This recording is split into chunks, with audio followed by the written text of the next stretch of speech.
Terima kasih pemirsa, Anda kembali bersama kami dan kita di segmen What's Going On.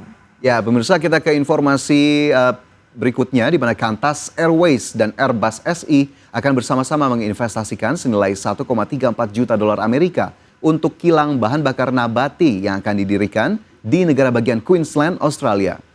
Kilang bahan bakar nabati itu akan mengubah produk sampingan pertanian menjadi bahan bakar penerbangan yang berkelanjutan atau Sustainable Aviation Fuel atau SAF. Qantas Airways dan Airbus SE akan bersama-sama menginvestasikan senilai 1,34 juta dolar Amerika untuk kilang bahan bakar nabati yang akan didirikan di negara bagian Queensland, Australia.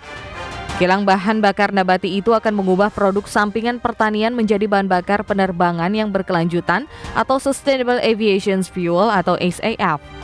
Dana tersebut akan digunakan untuk studi kelayakan terperinci dan pengembangan tahap awal dari fasilitas yang diusulkan yang dikembangkan bersama oleh Jet Zero Australia dan perusahaan teknologi SAF LanzaJet. Kilang ini diharapkan dapat menghasilkan hingga 100 juta liter SAF per tahun dengan konstruksi yang akan dimulai pada tahun depan. SAF adalah bahan bakar nabati yang digunakan untuk menggerakkan pesawat terbang dengan sifat yang mirip dengan bahan bakar jet konvensional tanpa perlu mengembangkan pesawat atau mesin baru. Bahan bakar ini dapat dicampur dengan bahan bakar jet konvensional dan dapat mengurangi emisi karbon hingga 80%. Emisi dapat dihemat selama proses produksi karena bahan baku yang digunakan untuk membuat SAF termasuk residu pertanian dan limbah pabrik kayu memiliki emisi siklus hidup yang lebih rendah daripada bahan bakar jet konvensional.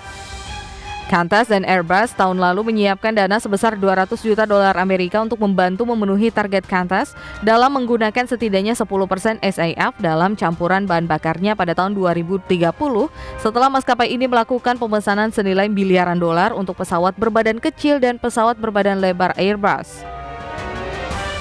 Namun karena kurangnya industri bahan bakar penerbangan yang berkelanjutan di Australia, Qantas kini memasok SAF di bandara-bandara luar negeri, termasuk 10 juta liter untuk penerbangan dari London pada tahun 2023 dan 20 juta liter untuk penerbangan dari California mulai tahun 2025.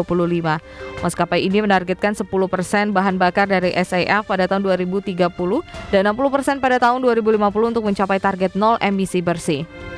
Berbagai sumber IDX Channel.